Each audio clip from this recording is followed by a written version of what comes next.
अस्सलाम वालेकुम, welcome back to my channel Baji Parveen health and beauty tips से खुश आमदीद। जी तो नाज़रीन, कैसे हैं आप? उम्मीद करती हूँ बिल्कुल खैरियत से होंगे। मेरी दुआएं आपके साथ हैं। आज की वीडियो में हम बात करेंगे जिन लोगों के हाथों का इन्फेक्शन होता है, और आज हम तफसील से बात करेंगे कि हमारे हाथों का इन्फेक्शन क्यों हो जाता है, क्या वजूहत होती है जिसकी वजह से हमारी कोई परेशानी आती है। मर्द हो या औरत हो, उनके लिए बेहतरीन नुस्खा है। मेरी वीडियो के अंत तक देखना है, सुनना है, स्किप नहीं करना, ताकि आपकी परेशानी घर बैठे ही दूर हो जाए। तो आइए जानते हैं कि आपने क्या चीज़ें लेनी है और इसका इस्तेमाल किस तरह करना है। मज़ीद ऐसी मालूमाती वीडियोस देखने के लिए हमारे YouTube channel Baji Parveen health and beauty tips को सब्सक्राइब कीजिए और बेल आइकन को लाजमी प्रेस कीजिए।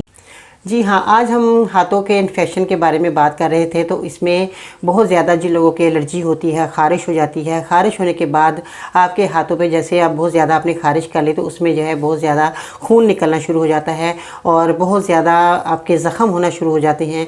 यहाँ तक कि इतनी एलर्जी होती है कि आपके ख़ारिश होने के बाद जो है बिल्कुल आपका जो हाथ है वो बिल्कुल रेड होना शुरू हो जाते हैं। तो मैं उन लोगों को ये कहना चाहूँगी कि आप लोग अगर हाथों के इन्फेक्शन में बहुत ज़्यादा परेशान हैं, आपने बहुत सारे दवाइयाँ इस्तेमाल की होंगी, लगाई भी होंगी, खाई भी होंगी डॉक्टर की दवाइयाँ, मगर आपको फ़ायदा नहीं होगा। आज मैं जो नुस्खा बताने वाली हूँ इसमें जिन चीज़ों का आपने इस्तेमाल करना है वो आपके सामने मौजूद है। इससे पहले कि आप जल्दी से मेरे चैनल को सब्सक्राइब करें, मेरी वीडियो को लाइक करें, बेल आइकन को दबाना मत भूलिएगा, ताकि इस तरह की मालूमात वीडियो आप तक पहुँचती रहे और आप फ़ायदा हासिल करते रहें।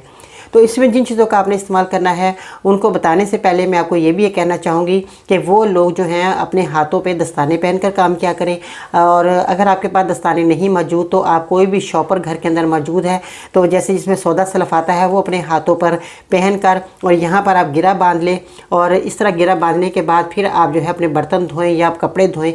अव्वल तो आपको दस्ताने लेना बहुत ज़रूरी है ऐसे लोगों को, क्योंकि साबुन एक केमिकल होता है, सरफ़ होता है केमिकल, जिसके अंदर जो है बहुत ज़्यादा हमारे हाथों पे जो है एलर्जी होना शुरू हो जाती, ख़ारिश होना शुरू हो जाती। क्योंकि हमारे बाज़ लोगों के हाथ जो बहुत एहसास होते हैं और उनको जो है जब बहुत ज़्यादा साबुन और सरफ़ में के अंदर जब वो काम करते हैं तो वो उनको बर्दाश्त नहीं होता, तो उनके जो है हाथों पर एलर्जी होना शुरू हो जाती है।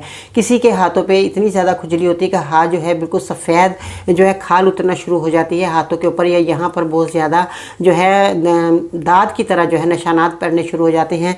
और बहुत सारे ऐसे निशानात होते हैं जो कि बहुत ज़्यादा बुरे भी लगते हैं, बाद में वो कालापन उनके अंदर ज़ाहिर होता है। तो ऐसी सूरत में आपने इन चीज़ों का इस्तेमाल करना, जिसमें सौंठ है। सौंठ जो सब लोग जानते ही हैं, अदरक की सूखी हुई सौंठ है जो कि मैंने बाज़ार से ली है। आप लोग अगर पास अदरक मौजूद है, गीली अदरक, तो उसको आप सुखाकर अपने घर में महफूज कर सकते हैं। अगर ऐसा नहीं तो बाज़ार में ऐसी अदरक आपको मिल जाएगी जो सौंठ कहलाती है। इसके बाद अलसी है, अलसी को आपने इस्तेमाल करना है। अलसी सब लोग जानते ही हैं कि अलसी जो है हमारे लिए बहुत मुफीद है, और मैं बहुत सारे इसके बारे में पिछली वीडियो में नुस्खे भी बता चुकी हूँ जो लोगों को बहुत फ़ायदा हुआ। आज हम जो है हाथों के इन्फेक्शन के बारे में अलसी का इस्तेमाल करेंगे। इसका इस्तेमाल कैसे करना है ये मैं भी आपको बताती हूँ और कितनी क्वान्टिटी में आपने इन चीज़ों को लेना है। इसके बाद आते हैं कलमी शोरा। कलमी शोरा जो है इस तरह का होगा, ये आपको पंसार की दुकान से आसानी से मिल जाएगा। ये भी जो है आपको कलमी शोरा इसमें इस्तेमाल करना है, वो भी कितना कि अगर आप अलसी और कलमी शोरा सौंठ आप अगर हम वज़न लेते हैं जैसे 50-50 ग्राम तीनों चीज़ों का आप इस्तेमाल करते हैं तो आपने तीनों चीज़ें 50-50 ग्राम ही लेनी है। ठीक है जी, हम वज़न लेनी है। और एक एक चुटकी आपकी, ये है चुटकी, एक ही चुटकी खाने से पहले आपने पानी की मदद से खाना है, और पानी आपने खूब पीना है। पानी आप खूब पिएंगे आपका खून साफ़ होगा, और खून साफ़ होगा तो आपके एलर्जी इन्फेक्शन जो हो चुका है ये आपका ठीक होना शुरू हो जाएगा। हमारा खून साफ़ होना बहुत ज़रूरी है। जिन लोगों के खून में ख़राबी होती है उन लोगों को भी ये मसला आ जाता है। आप लोगों ने अपने खून को साफ़ रखना है, क्योंकि इससे ऐसी चीज़ें इस्तेमाल करनी है जिससे आपका खून साफ़ रहे। जैसे फ्रेश जूस है, आप वो पी सकते हैं, गाजर का जूस पी सकते हैं, और अनार का जूस पी सकते हैं। अनार का इस्तेमाल ज़्यादा से ज़्यादा करें, और ऐसी सब्जियों का इस्तेमाल करें जिसके अंदर आपको खून बनाने वाली सब्जियां, जैसे शलजम है आपके लिए बहुत मुफीद हैं, और बहुत सारी मेथी जो है वो आपके लिए बहुत अच्छी है। मेथी जो है खून साफ़ करती है, और सब्ज़ियाँ जो हैं आपके लिए बहुत मुफीद है। सारी सब्ज़ियाँ आप इस्तेमाल कर सकते हैं, मिक्स सब्ज़ियाँ बनाकर आप जो है इस्तेमाल करें तो ये आपके खून की सफाई के लिए बेहतरीन है।